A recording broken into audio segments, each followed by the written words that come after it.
road or highway except for purposes of crossing that street, road, or highway. In an area heavily populated by children, adults, and senior citizens, dirt bike racing is injurious to the community's health, safety, and right to peaceful dwelling. Thank you, Jane Ball Groom. All that glitters is not gold.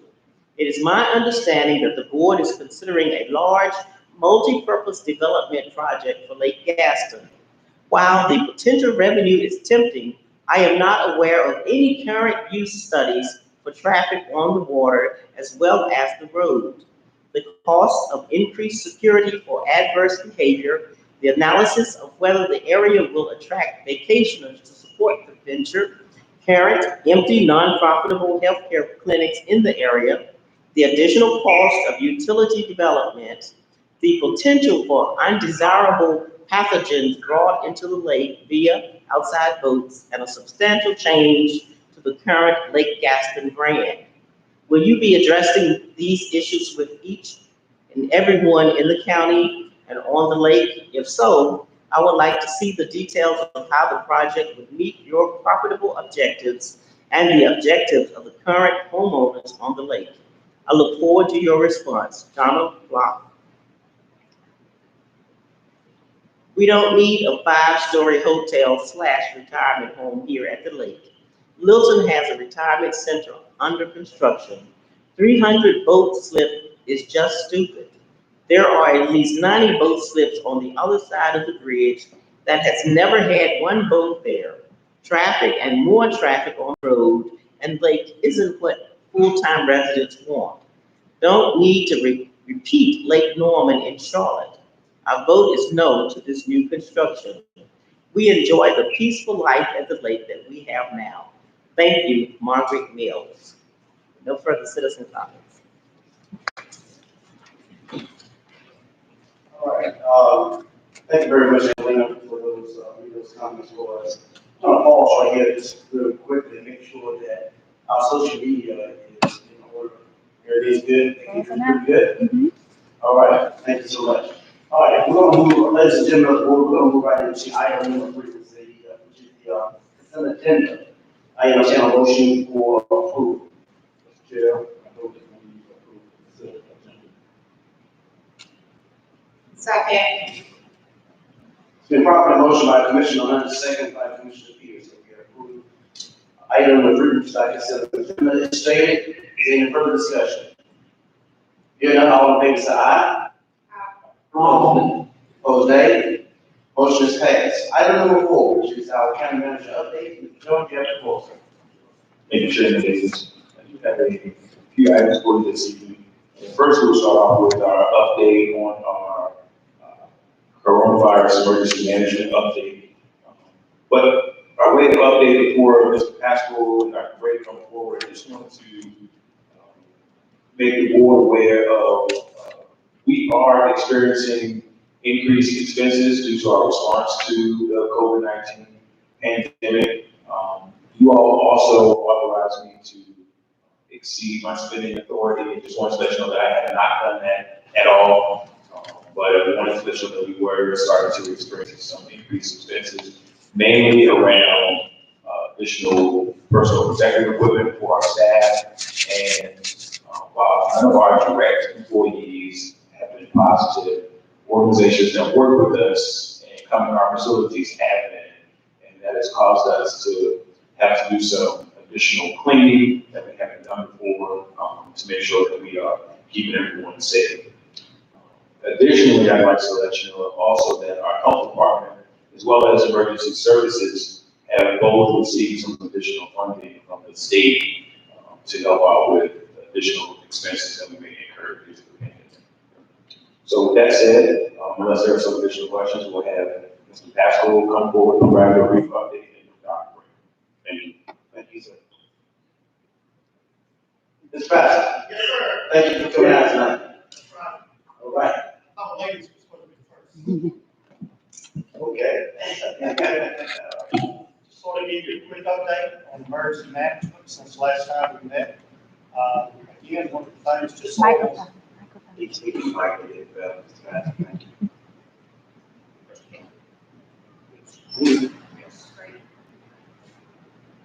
you hear me now?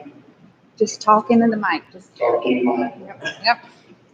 okay. Can you hear me now? Yes. All right. Again, thanks to the body tonight to come before the board. One of the things that just sort of to mention, I rode by Warren Hills over the weekend, and they had a sign that posted, heroes work here, and that's just mindful of the county staff that's involved every day in their willingness and responsiveness to meet the needs of emergency management and the citizens. So that's a key message that's been on some national and locally also has been expressed. So we just need to remember when people that they're working digitally, provide the service that we're asking for. In collaboration with county partners and state partners has been essential to the attendance to the COVID-19 pandemic. The EOC has been very active. We have participated in about 36 conference calls in the month of April from various stakeholders to share information and to gather information, so we've been very active in that. Emergency management has been active to monitor the state and federal guidance through emails in addition to conference calls. Also, we are managing and distribution of shipments of personal protective equipment, PPE from various vendors, North Carolina Emergency Management, to support COVID-19 missions. Some of these supplies are going to the health department, fire, law enforcement, county departments, municipalities, the school system, and also to our long-care term facilities also. Also, one of the things we've got ground pounders that's been really hitting the room hard is our feeding coordinator. We've got 2 members. It's Crystal Smith and Vicky Stokes. Is very instrumental in meeting my needs related to the feeding that's taking place in the county. Also, nonprofits like Lowe's and Fishers has been involved. Our school system, so we've been really engaged and meeting the needs to try to identify the gaps pertaining to the feeding process. EMS continues to maintain operational readiness. We are still adhering to the North Carolina OEMS protocol for packages with detailed clarity of various North Carolina documents. EMS Chief Smith has wrote a 2-page document sort of clarified to gather some of the things in various documents, and he's pulled it into a single document, so he's sharing that to the staff so they can better understand. We have implemented staff wellness checks in the evening with our EMS staff that are doing temperature checks and going through a screening when they come to work. We've implemented that. EMS response call volume has maintained consistency and reviewing what we did last year from April to January 2019 to April of 2019. So consistency. I know there's been some questions raised. If we've seen any changes in our call volume, I might get into exact detail on those type of calls, but I'm following the same about the same. The fire departments, we're still engaged with them, going periodic PPE determinations with them to determine their immediate and future PPE needs. So as we put in requests and stuff, we can keep them in the loop. And also, just as a reminder, we're in the hurricane season that will begin June 1st through November 30th.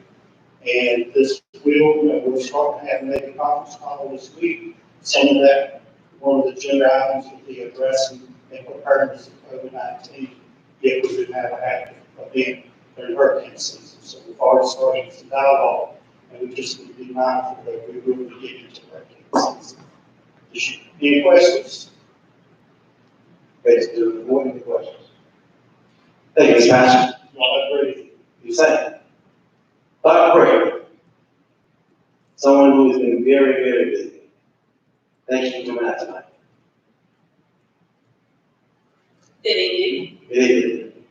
I'd like to start my update, just giving you our count, our COVID-19 case count as of today, this afternoon. We have 17 confirmed positive cases in Warren County. We have 116 known residents that have been tested. And I'll just remind you that labs and providers, private providers, are only required to report positive tests immediately. So we know that more people are probably being tested, but if they tested negative, those results are not required to be reported to us or to the state.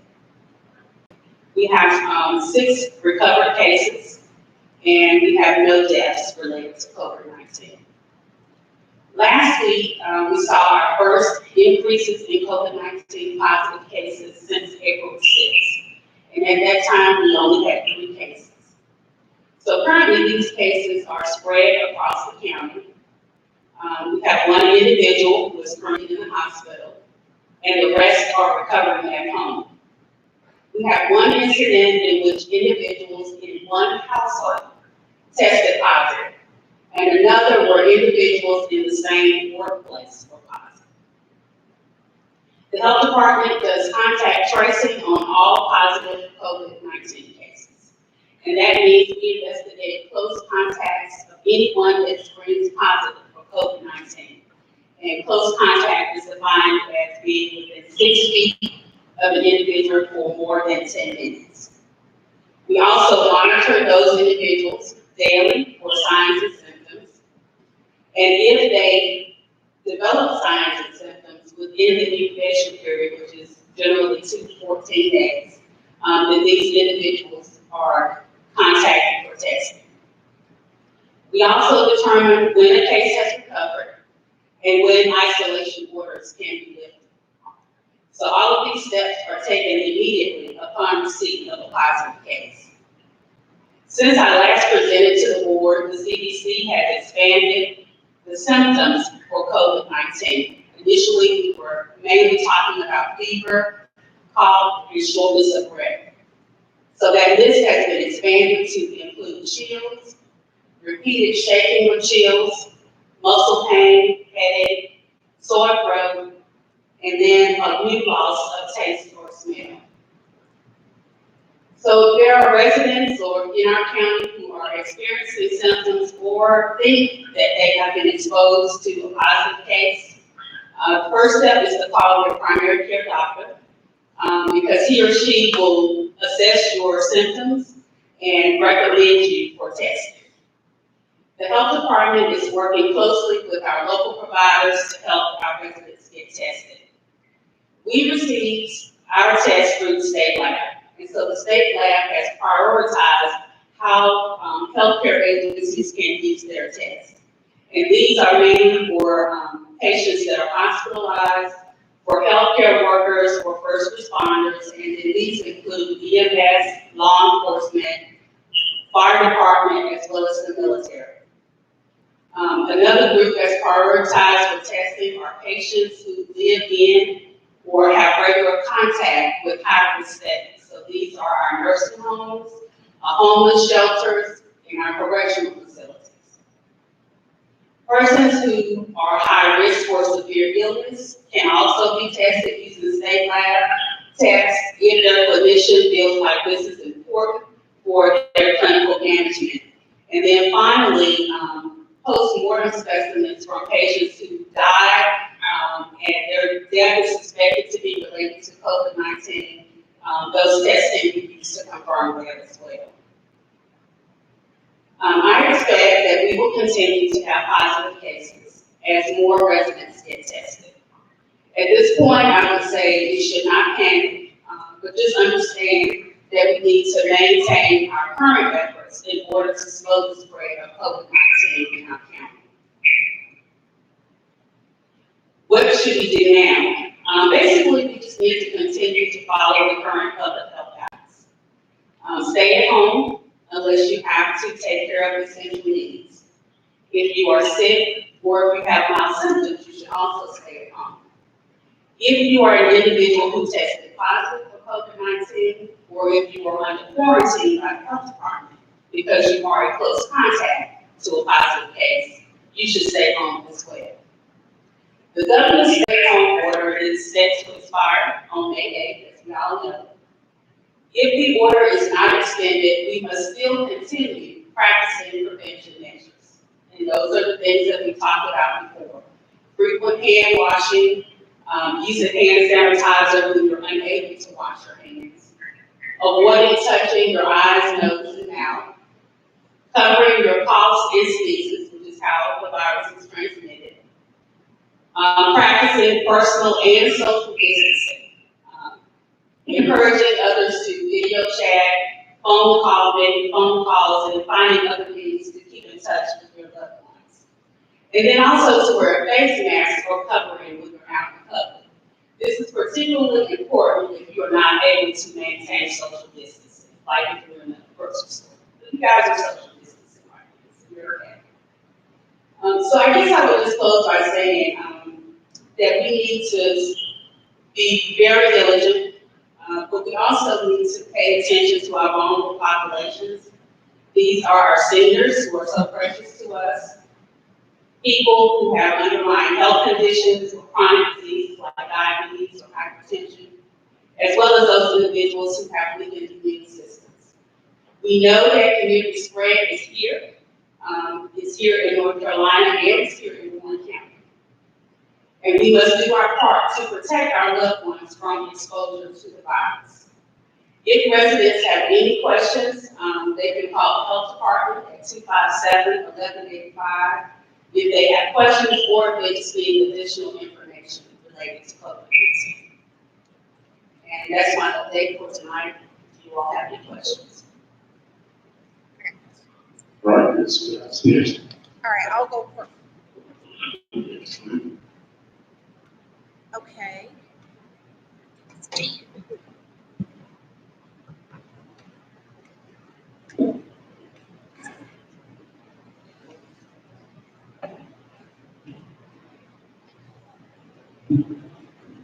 All right, so my first question, I have recently read, and I was over here doing, pulling it up.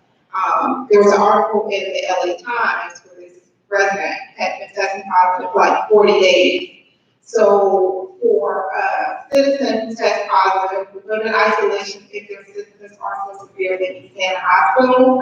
Do we retest them after 2 weeks, or do we say, you know what, you've gone through the incubation period, turn back to work, or back to your normal life as we're in now? What do we actually do with those citizens that test positive and they've been through the 14 days of isolation? Okay, so they've been through 14 days of isolation. If they have no symptoms, then they can go back to their normal routine. This is also why we say people, you have to check in with your primary care doctor to just kind of make sure that they are releasing you. But typically, if you're in isolation without symptoms, after 14 days, you can go back to your normal routine. You do not have to be retested, even if you're a healthcare worker. So the CDC has changed the guidance around that. If you have symptoms, you can be released from isolation if your symptoms have, if you have not had symptoms after 10 days. Okay? And that means if you had fever, that means you've had 3 days where you have had no fever, and that's without taking any type of medicine. So no Tylenol or nothing, you just not had fever for those days. And also if you have improved respiratory symptoms. So if your cough has gone away, your shortness of breath has improved. So those are the two conditions that a person can be released from quarantine and isolation. So that was the first question. The second question, and I'm sure Mr. Jones has mentioned it to you. So it's not so much that people are so nosy. We just want to be, kind of aware of, okay, where are these cases and how are people progressing? So other counties have been able to, which you ran down for us, like, okay, this is how many people have tested positive. This is how many people are recovering. These are how many people are, recovering at home. Is that something that you can update us with? Yes, and actually that has been shared on the county website and social media page. So on our county sites, we include how many people tested positive, how many recovered, and the number of deaths. But yeah, we can share that on social media. Thanks. Thank you, Ms. Spears. Commissioner, I think you had something.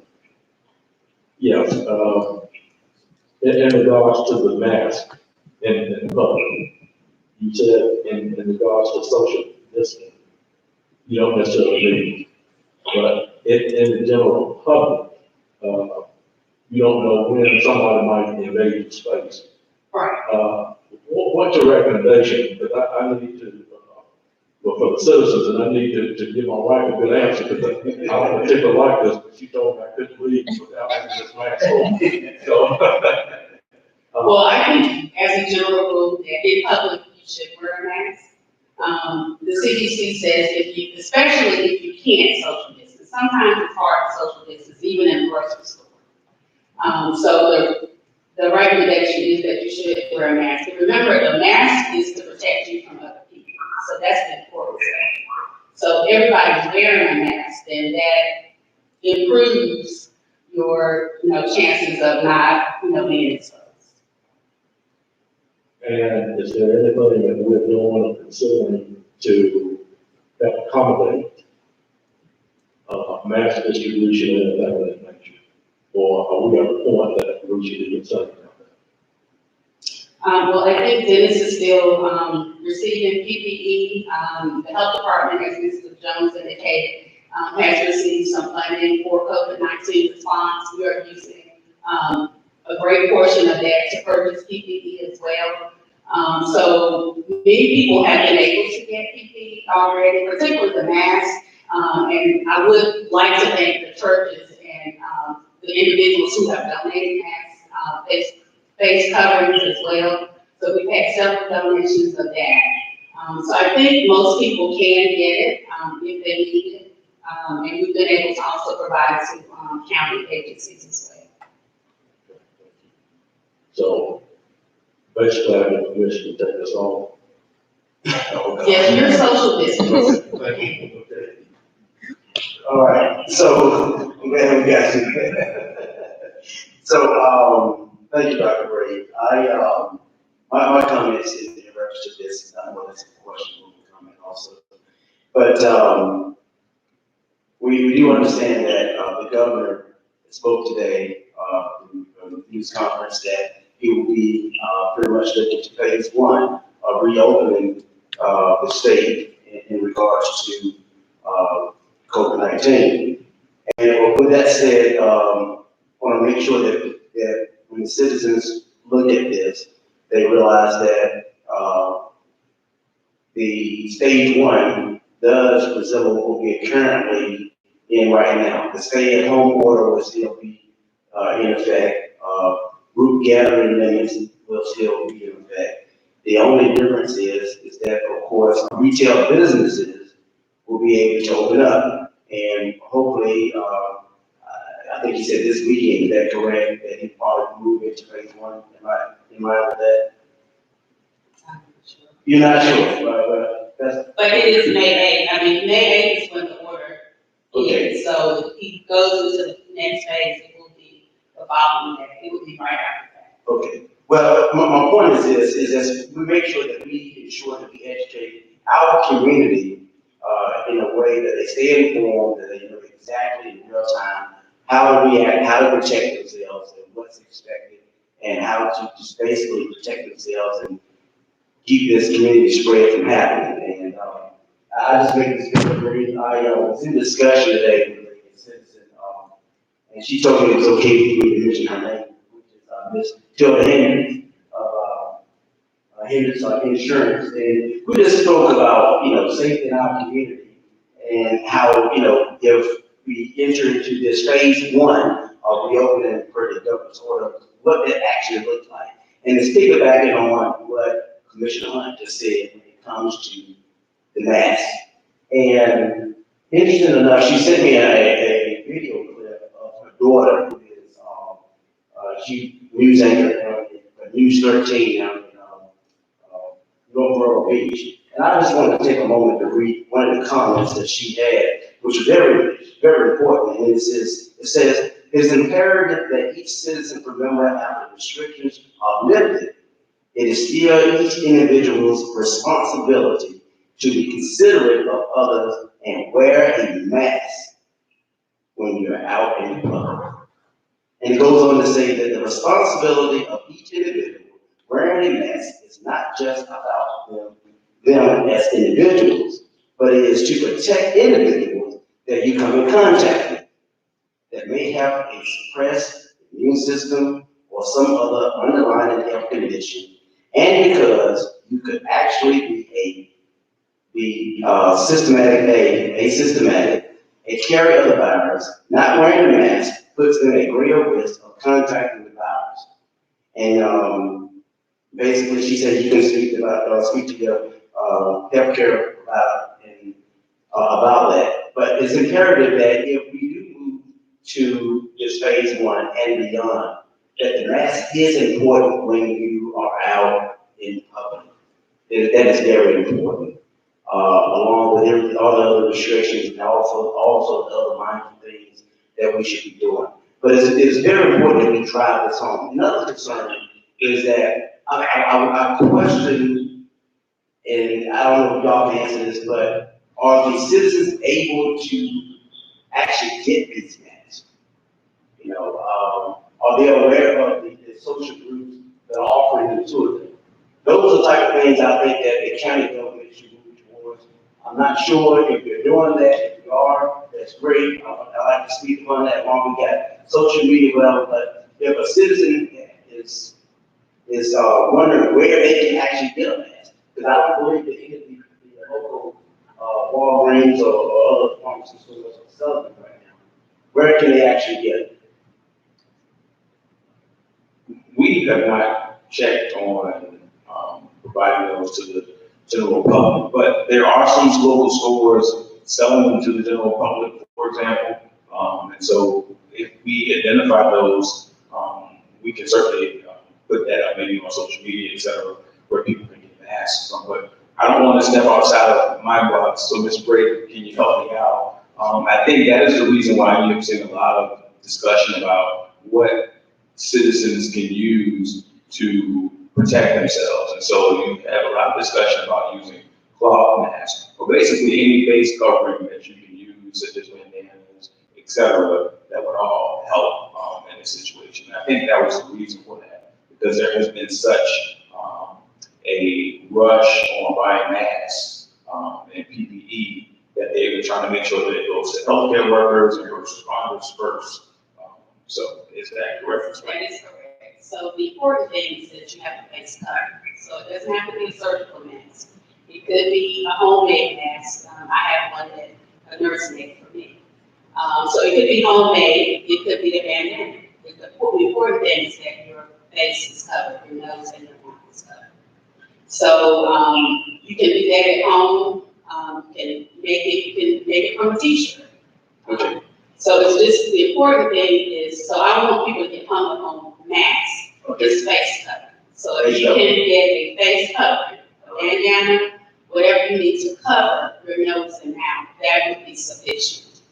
Just to comment on what Sister Nicholas said, that is correct, is what I just said. So even if he goes into phase 1, we still have to continue with our current efforts. We shouldn't slack up because I know we have Mother's Day weekend coming up and people may want to visit loved ones, but if people are out there and you know folks are testing positive, then people really should stay home. They should not be out in the public. But yes, a face covering is sufficient to meet the prevention measures for COVID-19. All right. So cover your face, basically. All right. Thank you, Dr. Bray. Any other questions for Dr. Bray before we move on? I don't have one for Dr. Burke, but when you're talking about the gatherings, you have one for Vincent. Have you heard anything back from Jared's office in regards to large gatherings that may be going on in the county that he's had to break up, or is there a penalty? What are we doing if we see that happening? So, first I'll say the sheriff has been extraordinarily helpful in making sure that mass gatherings are not happening. And so, if he has received a complaint or is aware of it, then he has had our deputies follow up on it. And so, we had an incident yesterday where there was a bit of a gathering in the county for people who wanted to ride their motorbikes, dirt bikes, and ATVs. And I think it was a social media event, but they all ended up gathering in one location, off-road vehicles, etc., which meant they were exceeding the mass gathering limitations. And we had deputies on the scene immediately informing people that that was not acceptable, in, us trying to be responsive to the pandemic. So the sheriff's office has been responsive to those mass gatherings and trying to limit them.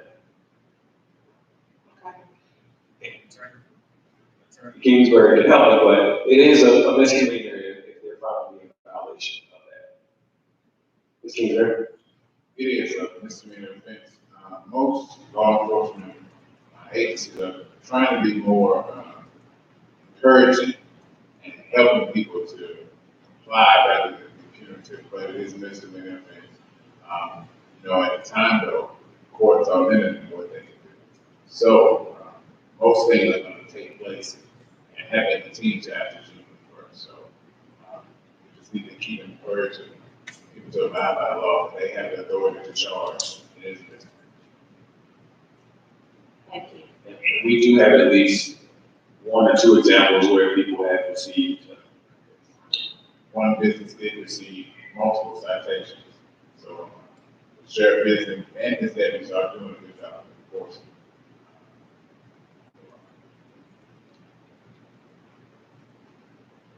Is that it? Okay, all right. Thank you so much. Thank you, Dr. Gray. All right.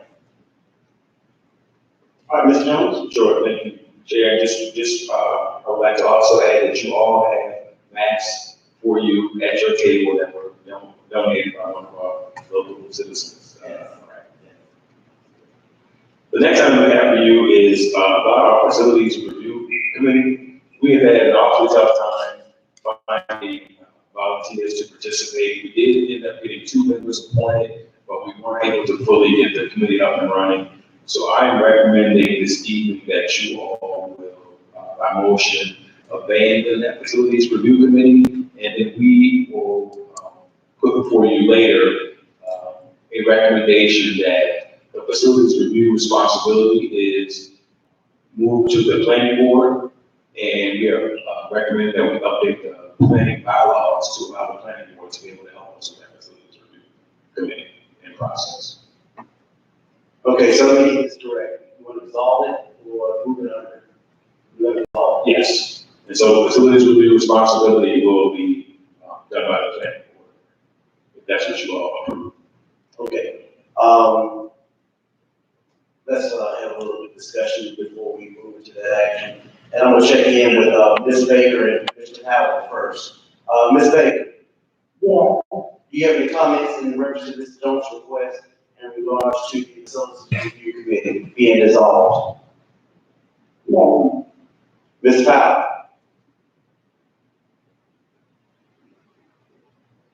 Yeah. Do you have any comments in regards to the facilities review committee being dissolved? No comment. All right. Yeah, board commission. All right, well, thank you, Mr. Jones. Where is it, Mr. Lamb?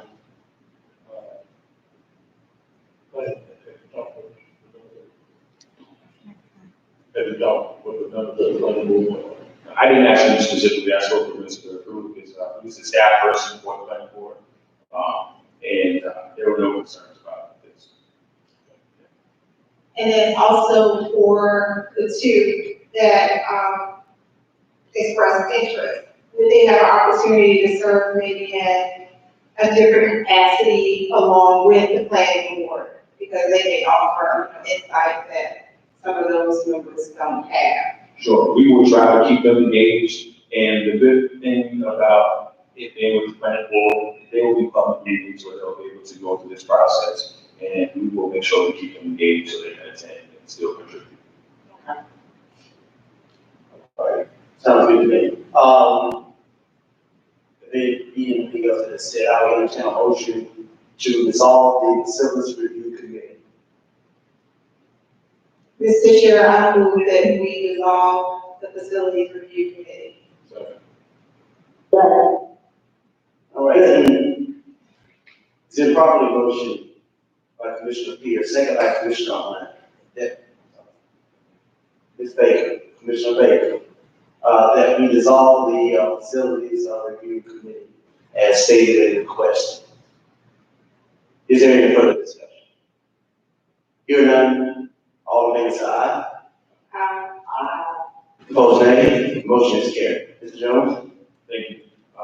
Just for your reminder, you all have a monthly department reports from April, and those are for your reading. You just let me know if you have any questions. Thank you. All right. Before we move on, Ms. Baker, do you have any more questions for Mr. Jones before we proceed on to the next item? No, I haven't. Ms. Powell? No, I haven't. All right. Members of the board is present.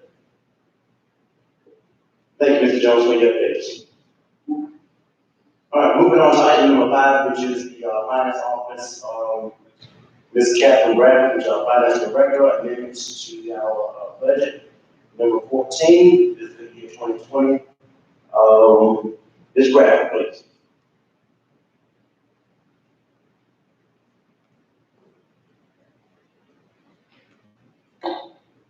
Somebody else has been very busy. Okay, the amendment number 14 has two parts. The first part is asking to increase the fire protection budget.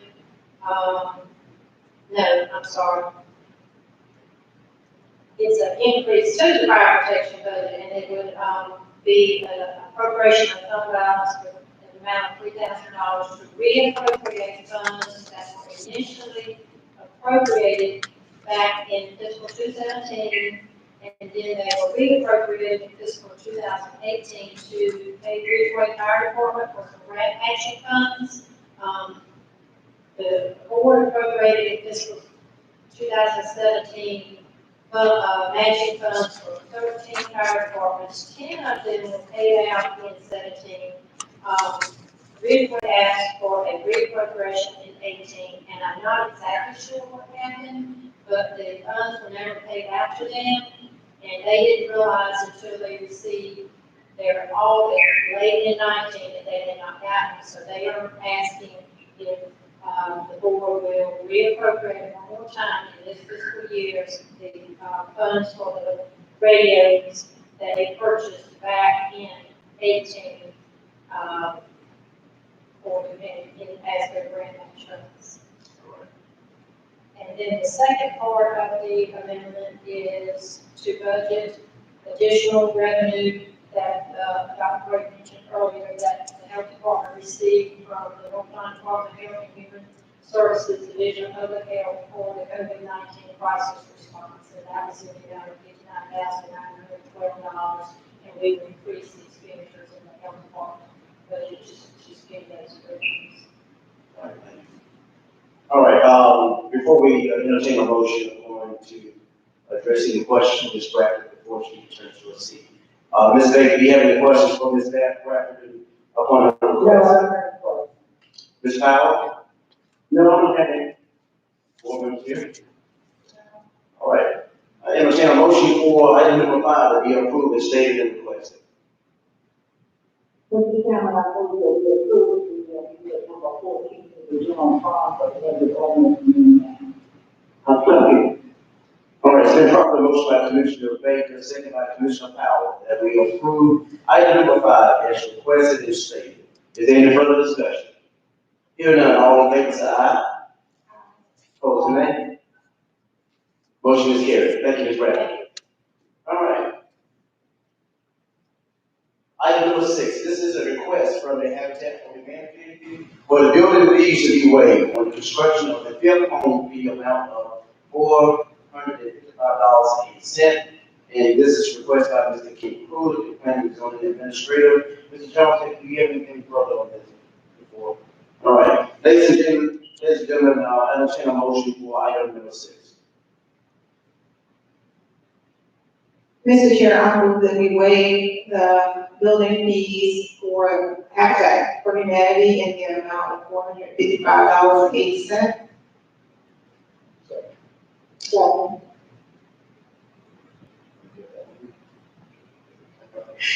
All right, it's been properly motion by Commissioner Pierce, second by Commissioner Baker, that we approve item number 6 as stated in the request.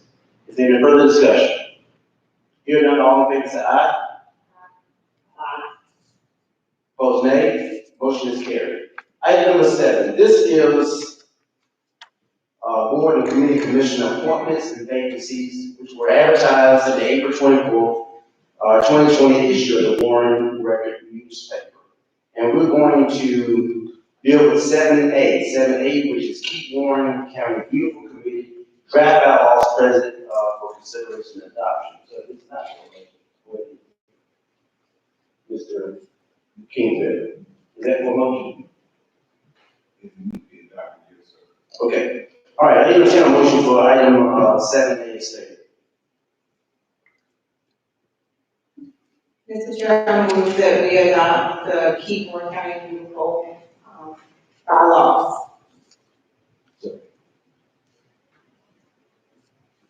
It's been properly motioned by Commissioner Pierce, second by Commissioner Hunt, that we approve 7A as stated in the question. Is there any further discussion? Here none, all in favor say aye. Opposed, nay. Motion is carried. Item number 7B, which is appointment and reappointments. And B1 is Keep Warren County Beautiful Committee, which is Laura Tucker. First term expires January 31st, 2023. And we'll deal with that as I'm gonna bring these up. Okay, entertain a motion for item B1. Mr. Chairman, I move that we appoint Laura Tucker to the Keep Warren County Beautiful Committee, term beginning May 4th, 2020, ending April 30th, 2023. Second. It's been properly motion by Commissioner Baker, second by Commissioner Hunt, that we approve item 7B1 as stated. Is there any further discussion? Here none, all in favor say aye. Opposed, nay. Motion is carried. Item 7B2, which is Recreation Commission. We have Michelle Stallings, first term, Ms. Virginia Roach, second term, and Derek Austin, second term, with terms expiring February 1st, 2023. I entertain a motion for approval.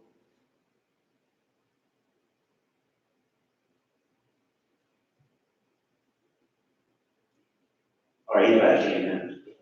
Okay. Mr. Chair, I move that we appoint Michelle Stallings to a first term on the Recreation Commission, beginning May 4th, 2020, that we reappoint Derek Austin to a second term, as well as reappoint Virginia Roach to a second term. Second. All right, it's been properly motion that we approve. It's been properly motion by Commissioner Pierce, second by Commissioner Baker, that we approve item 7B2 as stated and requested. Is there any further discussion? Here none, all in favor say aye. Opposed, nay. Motion has carried. Moving on to 7.3, which is workforce development. And we have requested John Austin, that fourth term expiring April 1st, 2023. Entertain a motion for approval.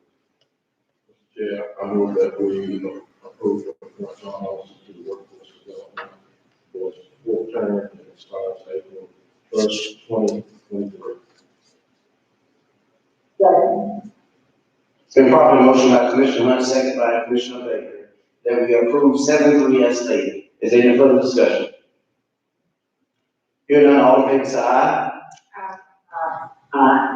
Opposed, nay. Motion is carried. Item 7.4, which is voluntary agricultural district, Brenda Collier, Linda, is that Nelson? Is that correct? It should be an R credits. Question, Yeah, okay, question. I'm sorry. It should be. Then question, Charles W. Lynch, Robert S. Earnhardt Jr., Peter T. Hyde, and James C.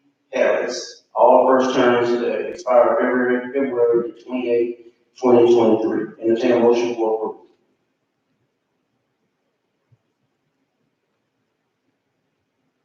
Mr. Chair, I move that we approve all names mentioned, to the voluntary agriculture district.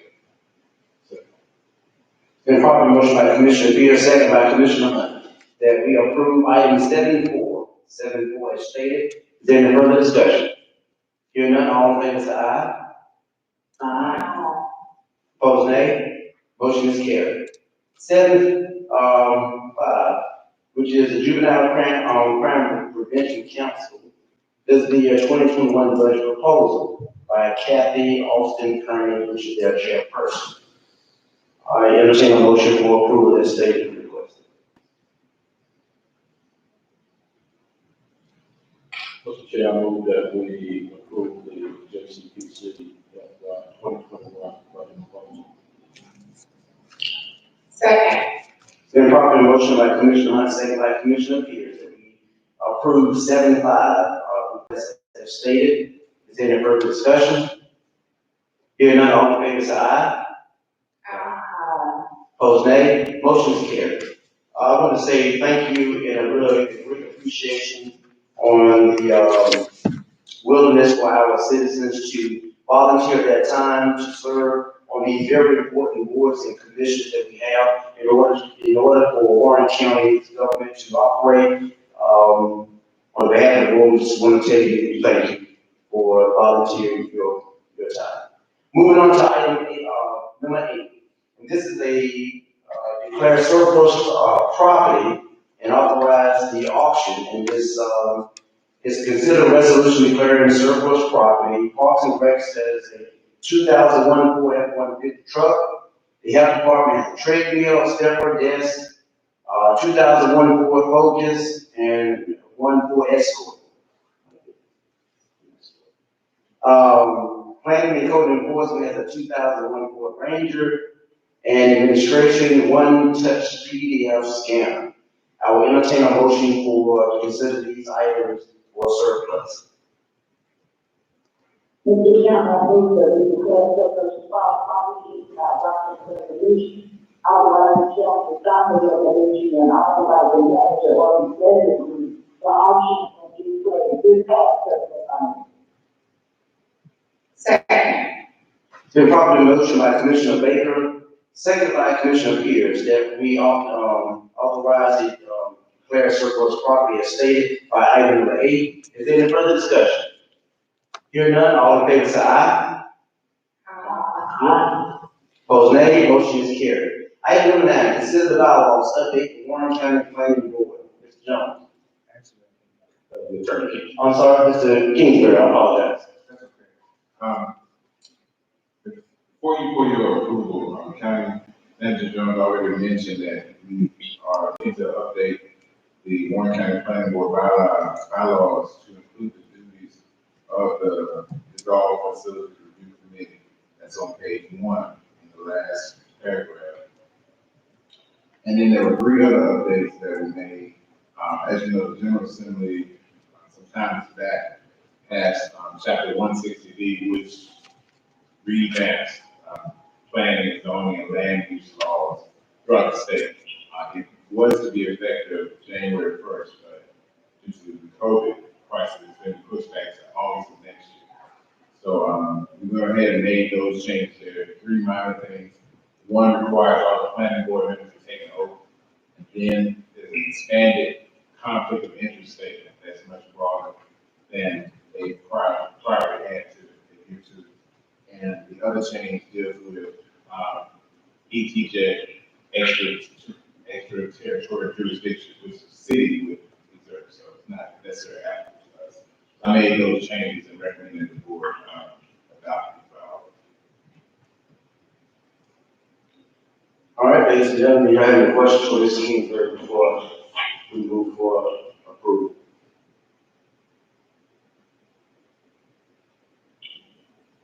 Okay, all right, I entertain a motion to approve item number 9 as stated and requested by Mr. Kingsbury, our county attorney. I move that we approve the updates to the planning board bylaws as outlined. Second. All right, it's been properly motion by Commissioner Pierce, second by Commissioner Baker. We approve item number 9, that is, considered by all today, as stated in the request by county attorney. Is there any further discussion? Hearing none, all in favor say aye. Aye. Any opposed? Say nay. All right, motion is passed.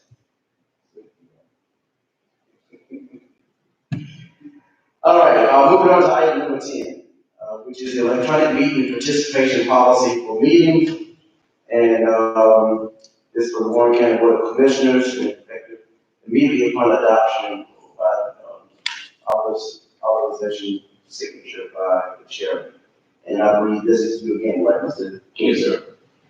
Just real quick, the board has already adopted a remote meeting policy which allows, under any circumstances, including illness or,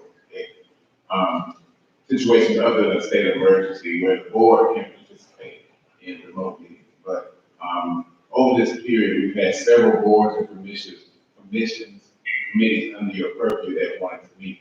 And it's been a little murky, so we, have gotten guidance from, other counties and school government, and I think, Paul Fuller and our clerk helped to come up with an electronic meeting policy that will apply to you guys, so you won't have to come. You can meet totally electronically, and it also will extend to the boards under you guys. So that's for safety measure. But we did all this work, and this weekend, the General Assembly passed a statute that allows for electronic public hearings.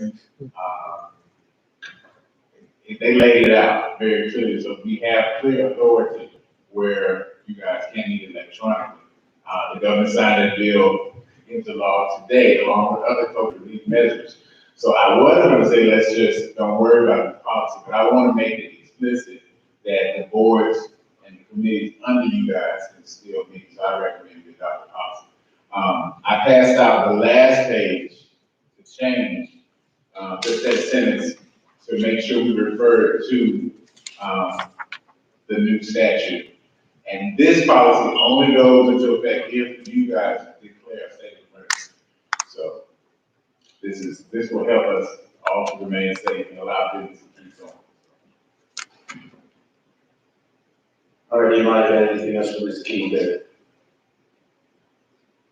All right, I will entertain a motion for approval as requested, and this is in regards to item number 10.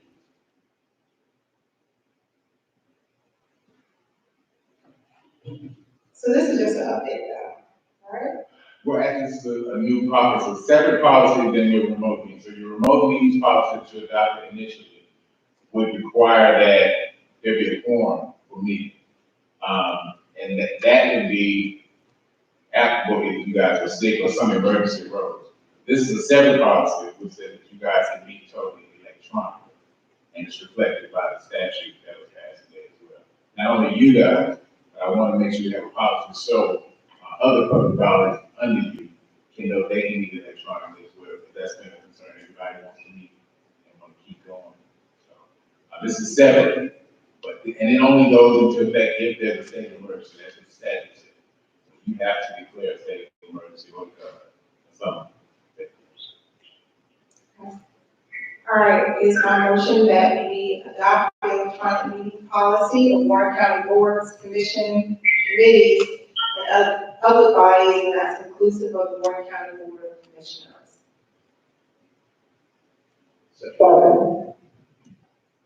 All right, it's been properly motioned by Commissioner Beer, second by Commissioner Hunt, that we adopt and approve item number 10 as requested by our county attorney in regards to electronic meetings participations.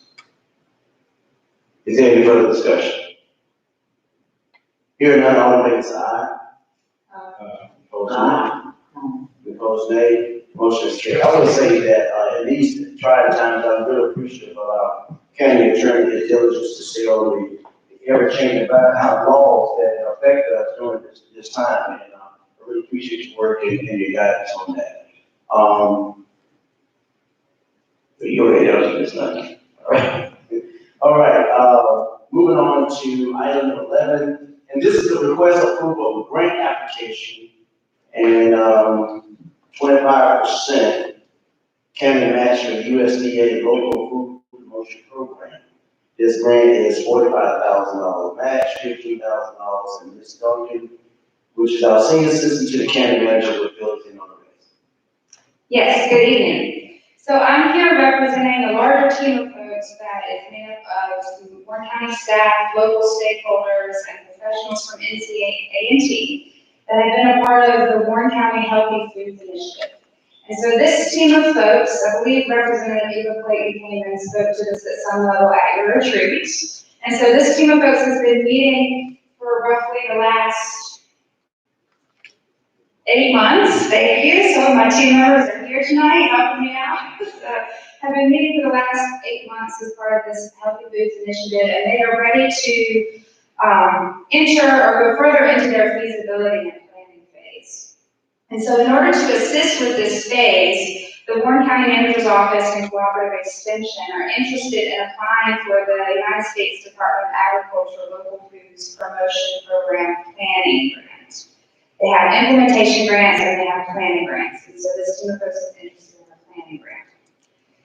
The federal grant requires a 25% match in local funds, and that can be in cash or in-kind contributions. And so this would mean that the county would need to commit $15,000 in a local match to apply for the $45,000 in grant funds from the USDA. You recently approved and adopted a grant policy in early March, and so in accordance with the Warren County grant policy, this amount of grant funding and the grant match amount of 25% require approval from the Warren County Board of Commissioners in order for us to move forward. This grant actually had a May 11th deadline. It's been extended to May 26th, so we're going to try and take advantage of that if you approve this evening. All right, thank you, Ms. Duncan. I do know that Commissioner Hunt is on that committee. I would like to hear from him on this. Well, I think she summed it up, that well, and I'm not the only one, County Manager Jones is on that committee, Mr. Woodhouse, who else? Ms. Smith. Crystal Smith from Cooperative Crystal Smith, Extension, yes. Mhm. So we're moving forward with it, and we had a great group of people who just added, Ms. Duncan to the team, so, we're ready to move forward. So, I think this grant opportunity would help us to a better position us to pursue the project in terms of additional funding and what would go along with feasibility study. All right, thank you, very much, Ms. Duncan. Thank you. Just in case, we'll get this motion, and if there is any discussion, we'll be right there. Okay. So I will entertain a motion for approval of item number 11 as stated in the question. I move that we approve the grant application and the 25% county match for USDA local food promotion program. Second. All right, it's been properly motion by Commissioner Pierce, second by Commissioner Hunt, that we approve item number 11 as stated in the request. Is there any further discussion? Hearing none, all in favor say aye. Any opposed, nay? Motion is carried. Thank you, Ms. Duncan. And thank you to all the people that are on that committee, and their hard work and dedication in addressing the needs in this region, in this county region when it comes to local food promotion program. All right, I guess one of the moments that we've been waiting for, and that is item number 12, which is our fiscal year 2020-21 budget presentation by our county manager. Mr. Jones, you have the floor, sir. Sure, thank you, Chairman Davis. Put a lot of pressure on you there. All right. I'm going to try to do this seated if that's not a problem for you all. All right. Make sure my PowerPoint is working. That's the same. Excuse me, sir. Could you check to see if Mr. Powell is still connected? I think he is. Ms. Powell, are you there?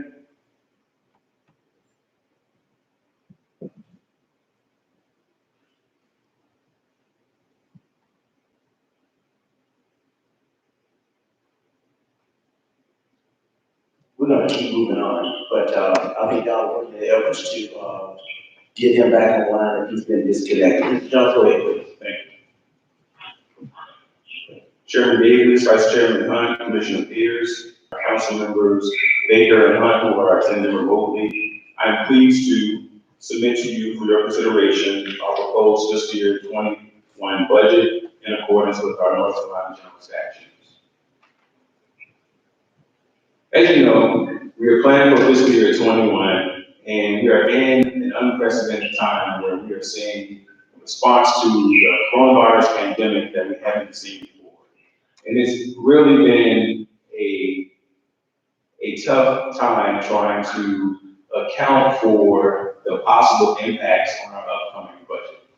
And conventional wisdom has really been thrown out, where we would use models that would help us in forecasting revenue before. We have not been able to use those same things for fiscal year 21. So to help us, we looked at some guidance from the North Carolina Association of County Commissioners.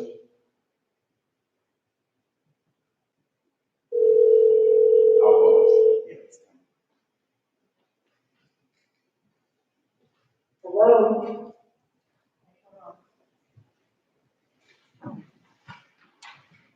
Ladies and gentlemen, bear with us, we're, trying to make sure we keep our color commissioners connected.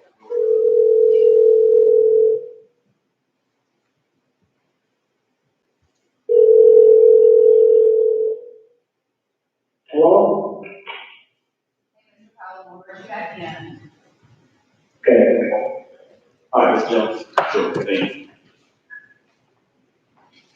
Again, one of the things we use for guidance on coming up with our projections that we used for fiscal year 21 was guidance from the North Carolina Association of County Commissioners. They were really helpful in coming out with scenarios that we could use to help us with our budget projections. As a county, like Warren County, a rural community, our biggest section of our tax revenue is from property taxes, followed by sales taxes. And we know for certain that sales tax will be impacted by our COVID-19 response, nationally, here in the state, as well as locally.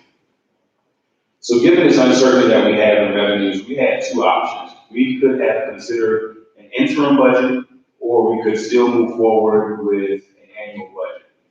The interim budget would have only been for 60 days, and it would have been a bare minimum budget, only allowing us to pay for personnel costs as well as any other costs associated with keeping government running, such as utilities.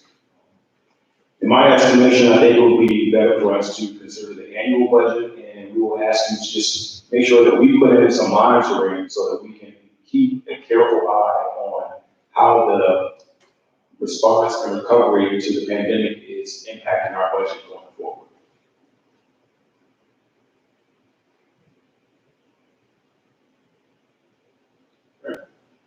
Here you just see a graph that talks about our total general fund budget, and we'll get into some details.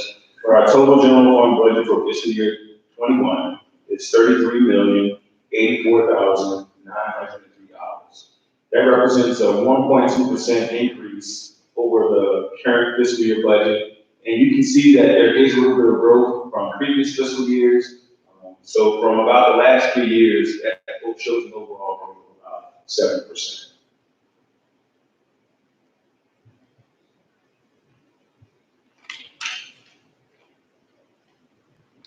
Again, this is just a pie chart that shows you our general fund revenues, and here it shows you how much the county relies on property tax revenues, next followed by sales taxes. And so that is the reason that we are always having discussions about diversifying our economy so we can generate additional revenue options for the county.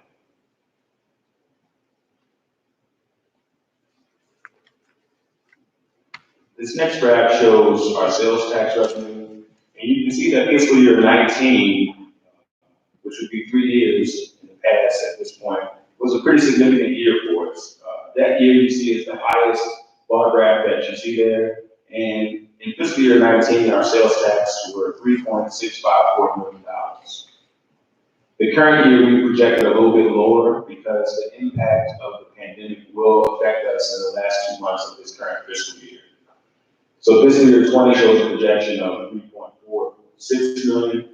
And for fiscal year 21, based on the guidance that we received from the North Carolina Association of County Commissioners, we have reduced that fiscal year 19 by 5% to get us a revenue projection for fiscal year 21. And that number comes to 3.468.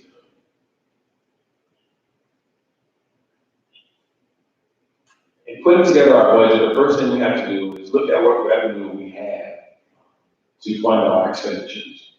And we all did this in the environment of how do we respond to the coronavirus pandemic and what impact will it have on us. When we come up with our property tax revenue projection, we look at our prior year's audit, and that prior year audit establishes a collection rate that we have for our projected revenue for property taxes. And based on the guidance from the North Carolina Association of County Commissioners, in trying to be conservative, we have tried to reduce that property tax collection rate by an additional 0.5%. Some people have reduced it by a full percentage point.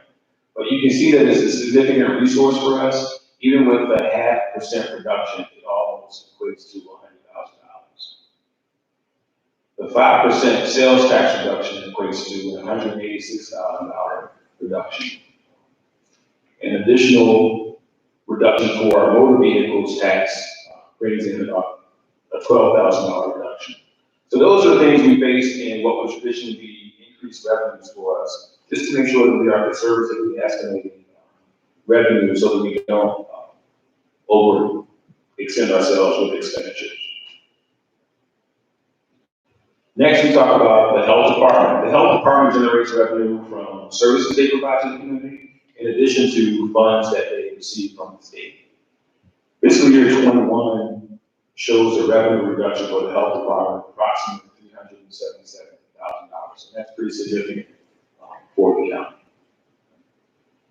If that changes and we can reduce some of that reduction, we will. But right now, that's the best estimate that we have without full confirmation from the state on revenues that we may receive. This has led to the proposed budget for fiscal year 21, showing a 2-cent increase to our property tax rate. Additionally, we will be using funding from our unassigned fund balance, and we will be using approximately $587,000 from that unassigned fund balance, and we will be very close to staying in balance with our fund balance policy.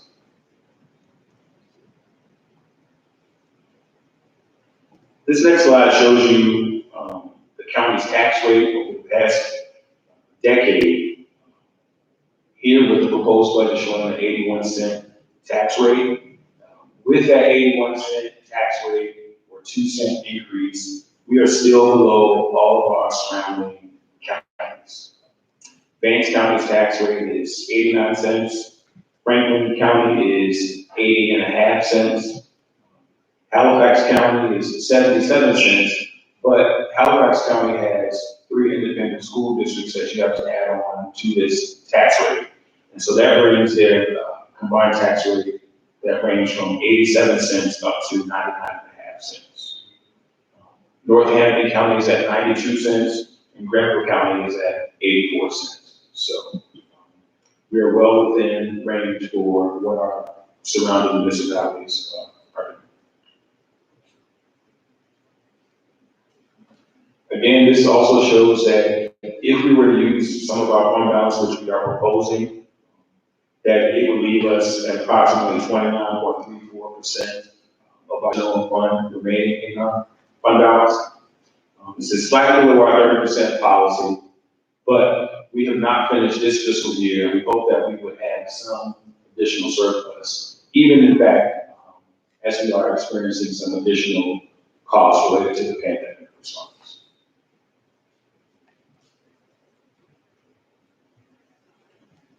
This next slide breaks down for you where we spend our dollars in our annual budget.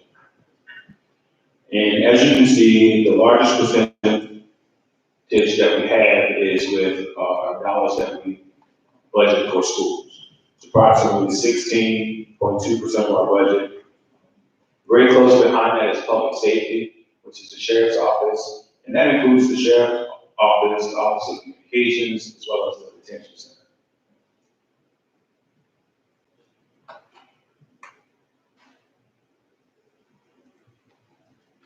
So now I'd like to talk to you about where we spend some of those dollars and highlight some of those expenditures in our budget. First we have is Warren County Schools. Warren County Schools, they request funds from us in a couple of different categories. First is called their current expense budget, which is their operational budget. They also have their current expense expansion budget, which is additional projects within their operating budget. There's a capital budget, and then they also request funding for their senior program. As you know, last year, during our budget process, the board approved an additional $125,000 for Warren County Schools. And it was a one-time contribution which we took directly from fund balance. In this budget, I'm recommending that we keep that $125,000 budgeted for Warren County Schools so it becomes part of their base. And we add an additional $75,000 to that, which is a total of $200,000 for their current expense budget.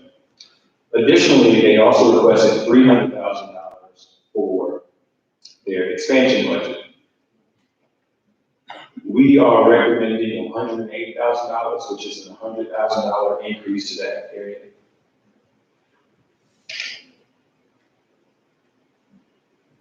Additionally, we're also requesting or recommending capital funding of $350,000.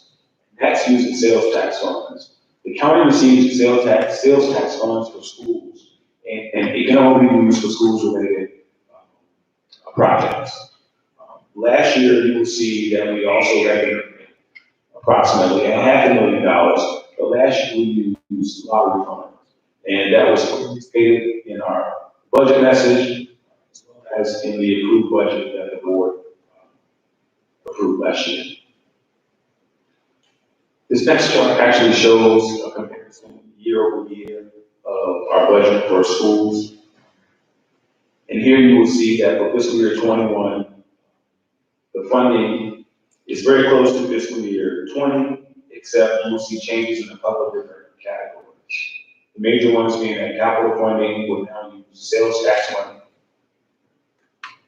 And you will see the $125,000 stays in the base for fiscal year 21, and also adds an additional $75,000 to it. Now, we have not heard that the $500,000 that we budgeted for schools and lottery funding for the current year has been used. So that means those dollars are still available to be combined with this $350,000 in sales tax money for capital projects. Mr. John, and when you said that, they already have that money accessible, correct? Right. So it is lottery money. It does require you as a board, you as the chair, along with the school board chair to sign off on its use. That hasn't happened, but we did budget the money in the county's budget. Schools does not use that. Okay. All right. Thank you. But one of the things I would like to bring to your attention really is the dollars that we're spending on schools per pupil. Warren County is represented by the bar on the left, where we see our $4.9 million in operating money, along with capital money from the current fiscal year, not for the proposed fiscal year. And our dollars per pupil are significantly higher than all of our surrounding counties. And based on the requests that we received this year from schools, such year-over-year increase is really not going to be sustainable for the Mr. Jones, if I might also, now, what I'm looking at here, for the sake of discussion, Warren County is at $3,057 per pupil, correct? Sure, based on the number of students and what we spend from our current dollars and capital dollars, yes, right. And it looks to me that Vance County is $1,490, and Franklin County is $2,770, and Granville County is $2,015, correct? Yes. All right.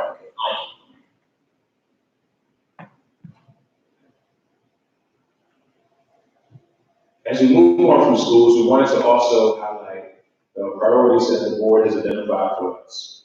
Broadband has been a topic of discussion here in the county since my arrival. It's been a priority across the county. And we are in the middle of an RFP review process for broadband.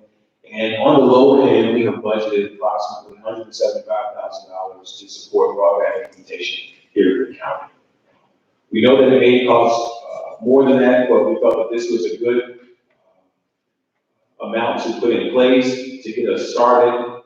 We will have a recommendation coming forward for you, and we hope that this will help us get broadband implemented here in Warren County. Compensation study. We moved forward with the compensation study as the board approved funding for that in our current budget. It has been completed. We have not had a discussion with you all, and we're scheduled to do that at the work session in April, but we will have that discussion with you going forward in your budget review sessions. But the compensation study has identified that we have a real problem with compensation that we are offering our employees. The total impact of the compensation study, if we were to implement all the recommendations today, would be $1.4 million. And we know full well that we're not able to support that level of increase. However, we are recommending a modified implementation over the course of 3.5 years. And this option requires us to budget approximately $234,000 to implement a modified approach to this. Again, Mr. Kingsbury just mentioned that the state had required us to make some changes to our development ordinances. We call it a comprehensive plan review. And we have budgeted about $35,000 to make sure that Warren County remains in compliance. And it's actually a perfect time for us to update our comprehensive plan, because we have not implemented countywide zoning. It allows us to make sure that countywide zoning is working appropriately for Warren County. And it allows us to take a look at how we allow development to take place in the county. So I think that would be a great improvement and incentive for our residents to get involved in how development takes place here in the county. Next, we have public safety radio towers. We received grant. Our local firefighters association received a grant, and we matched some of those grant dollars. And a part of the grant required that certain dollars be spent on certain equipment. For us, that meant that we agreed to support some additional upgrades to our public safety radio towers. And the whole project will not work unless they have some repeaters. And we have budgeted $175,000 toward that project.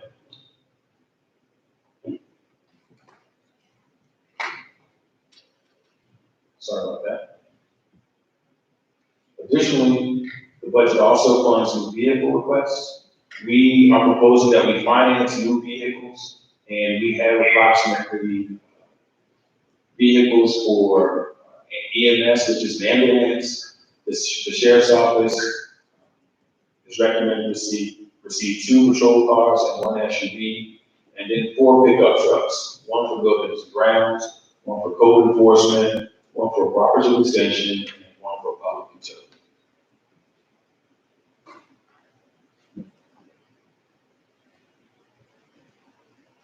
Additional items we'd like to highlight for you include additional recreation programming. $20,000. Our nonprofit funding stays at $40,000. And we've also seen an increase in our insurance related costs. And one good thing that we are happy to see this year is in fiscal year 21, Warren County will be a part of North Carolina health insurance. And we hope that will save us dollars over the long term. Currently, we go out for bid and we shop our insurance every year. And it can be tough to keep costs down, when you are considered a smaller fund.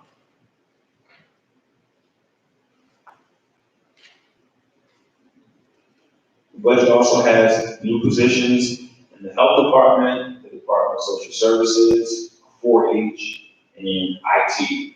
And to keep costs down, we are recommending that those positions only be funded for a half year. So they wouldn't be able to bring those positions on board until the middle of the fiscal year. There is a little bit of an issue that we have to fix for you, and that is DSS does not have a new position. They actually have a reclassification. So we'll fix that as you go through your budgeting process. We contribute annually to Vance Granville, we contribute to the forestry service here in the county, and Lake Gaston Weed Control. These are all items that are in the budget. We just wanted to highlight them because people may not be aware of the county's contribution for those services.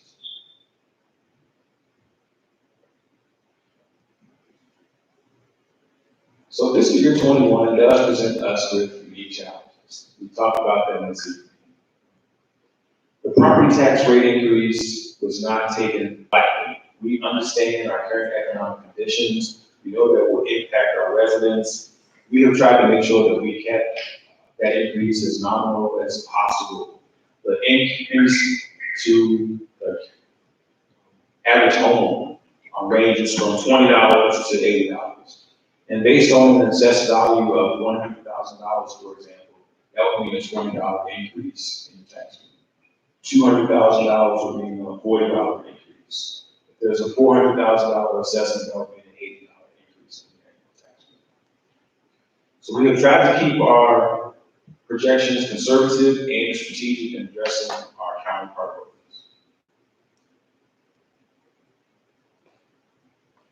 One of the things that we will definitely have to be diligent about is monitoring our budget. We want to make sure that we keep a close eye on revenue and expenditures to make sure we're not overextending ourselves. And we are recommending that the board require quarterly reports from us so we can give you updates on how revenue is trending and coming into the county, as well as our expenditures on a quarterly basis. So that way, if we need to make any adjustments in the upcoming fiscal year, we will do that in a proactive measure and not wait until we're in a situation where we were caught unaware. The pandemic will likely have a long-term impact on how we conduct business. Right now, most of our offices are closed to the public, meaning if you would like service from us, you have to call, make an appointment, or handle business electronically or online. And we expect that that will continue for a while, even when we start to see the economy go back up.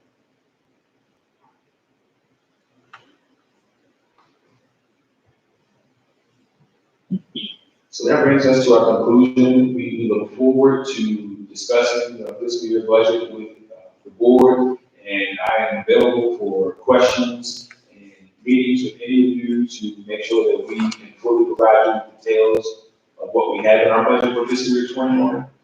I'd also like to thank the board for your direction, as well as our county staff for their dedication in trying to keep themselves safe and our residents safe in these unprecedented times. And with that, I'll bring us up to a conclusion, but all of the documents that you have before you are line item budget, as well as a budget message that you have that has additional details in it, as well as the presentation are all online at our Warren County website. Thank you. All right, thank you, Mr. Jones, exception.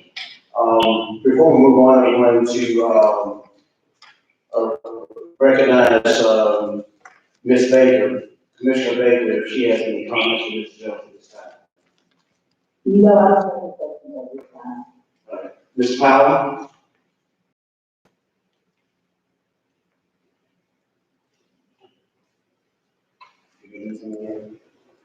Okay. and we'll get to that. I want to know what. Okay. All right, thank you, Ms. Powell. All right, Board of Commissioners here.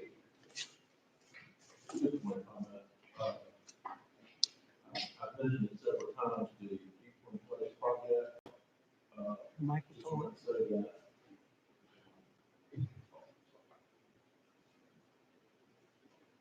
I just want to make a comment in regards to the Equal Place project. They currently have about 13 houses up, as far as the frame is concerned. So, just have to report that investment that we made 2 or 3 years ago is finally paying off. And, hopefully we have about 13 more houses, included in our tax. Thank you. Commissioner Pierce? No comment. All right.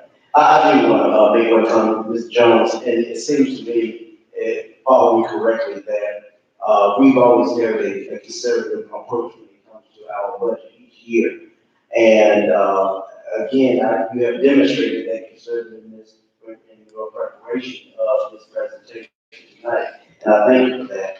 But I do want to put some emphasis on something that I think I've seen a trend there, that we earmark, well, necessarily earmark, but our direct increase in tax base rate is considerable in regards to 3 things that I saw, which was school funding, broadband, and employees compensation. Am I correct on that? Yes, sir.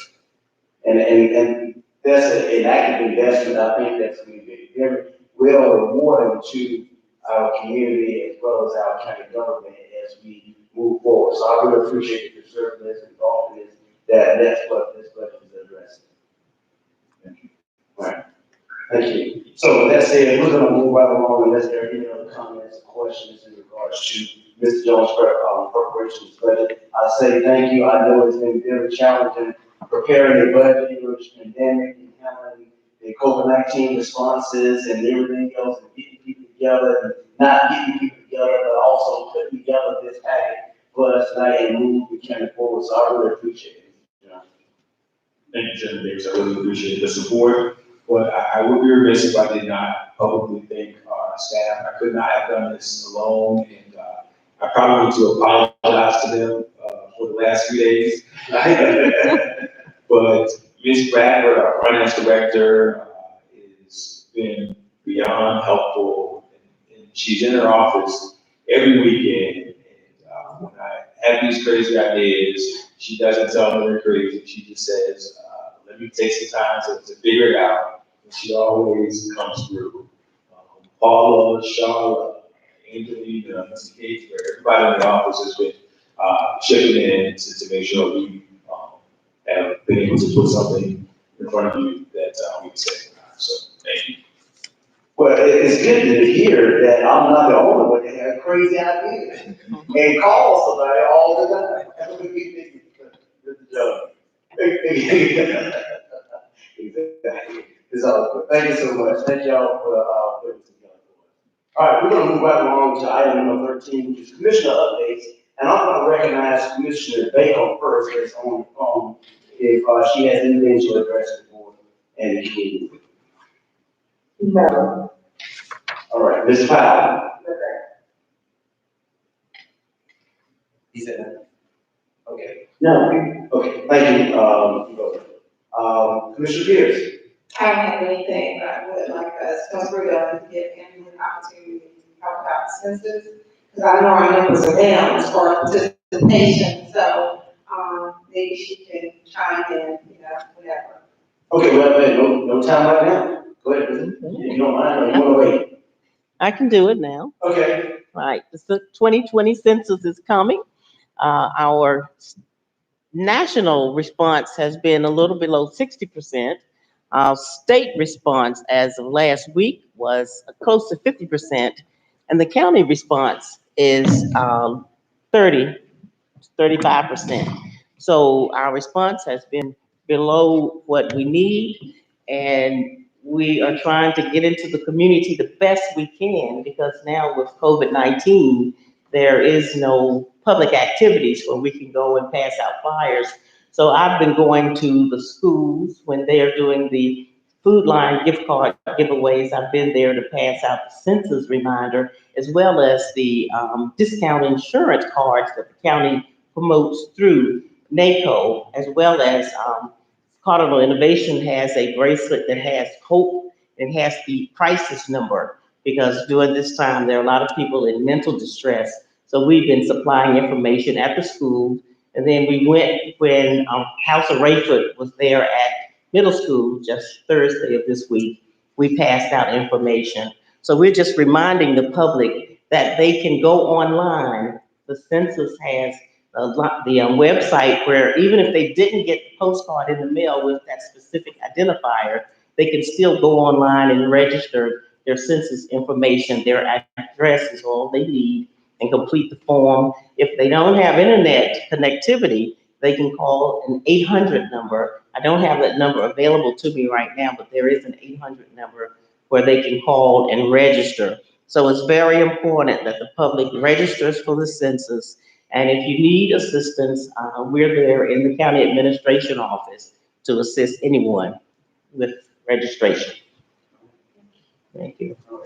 And I just want to ask you to speak again, because I want our community to really know and understand the importance of completing this census review, because it speaks to dollars and cents when it comes to the services that we are able to afford to them. So it's very important, but I want you to please reiterate that you can be contacted and how to contact you by any questions in regards to this. Yes, sir.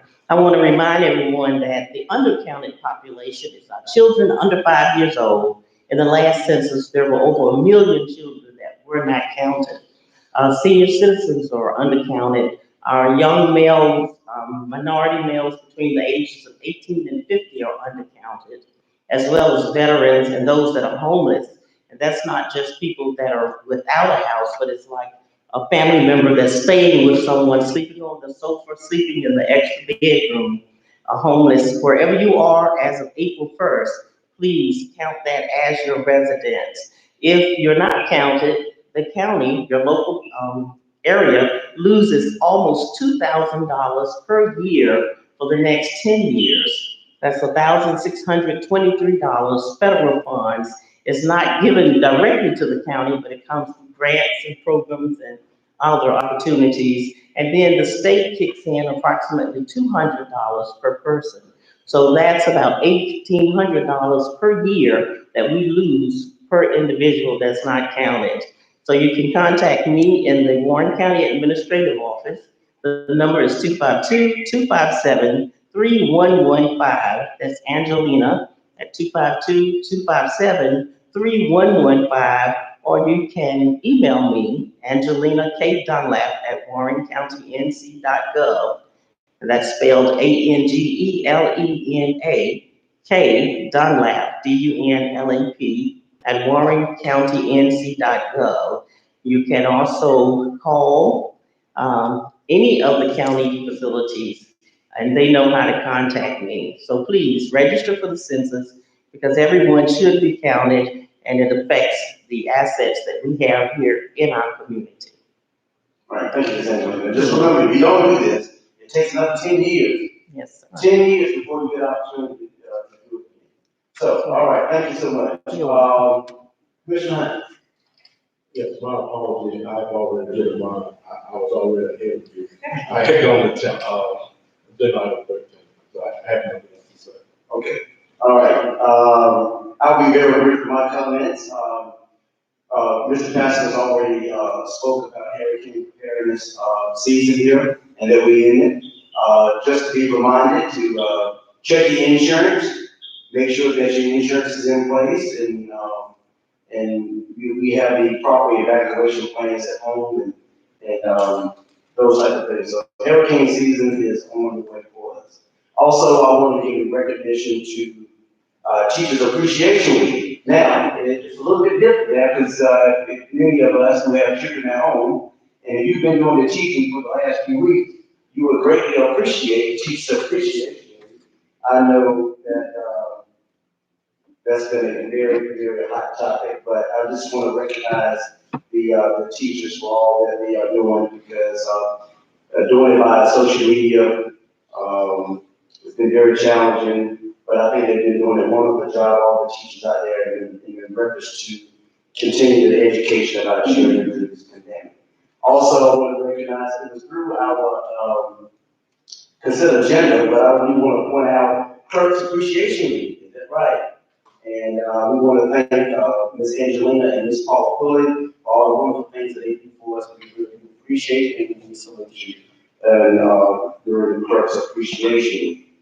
Last but not least, I want to make sure that we do thank our first responders and our healthcare providers, emergency workers, and our law enforcement, and definitely our staff and employees who have, through this pandemic, have really stepped up and really shows what they can do. Ladies and gentlemen, yes, they can hear me through social media and throughout. I want you to understand that your county government has been moving like a well-oiled machine. It is because the dedication of the staff and the employees that are here and not here that you don't see that are still going to work and still doing the things necessary to ensure that the county is well taken care of. And we do appreciate you adhering to the rules and regulations that we set forth. I will say that one of the things that we did put in place last time we were here, and that was the curfew. And we were going to address that tonight, but I think that we're going to address that sometime in the future. Is that correct? Because we want to make sure, and I'm going to ask Mr. Kingsbury just to speak to that just a little bit, if you don't mind. We want to make sure that the curfew that we set in place is scheduled to expire when the government stay at home or it expired. But as we watch TV and cases that are numbers, I don't want to say what the government will not do, but we know phase one includes some of the same measures. So I just want to see what Friday will hold before we make a decision. Not before we make a decision, before we take it and actually remove the curfew. There is a budget meeting next week, so the commissioner will have the opportunity to address it, and we will notice that meeting appropriately as well. All right, thank you. So yeah, we were going to address that tonight, but through recommendation, and I do suggest that we follow it, that we delay it until we see what the government is going to do, and we'll follow in accordance to it, what he's doing, and we would appreciate the information that's given out on that perspective also. So that's our commissioner's updates. I don't have anything else, and I want to open it for any other questions for the board of commissioners or anything that needs to be stated before we adjourn for tonight. All right, here none, thank you very much. I will entertain a motion for item number 14, which is adjourn our May 4, 2020 board meeting. Okay, nobody wants to go home. Mr. Chair, I move that we adjourn our May 4th, regular meeting. All right, so the property motion by Commissioner Peters, second by Commissioner Baker, that we adjourn our meeting. Is there any further discussion? Thank y'all so much for coming out. All in favor say aye. Aye. Okay, we hereby adjourn. Thank you.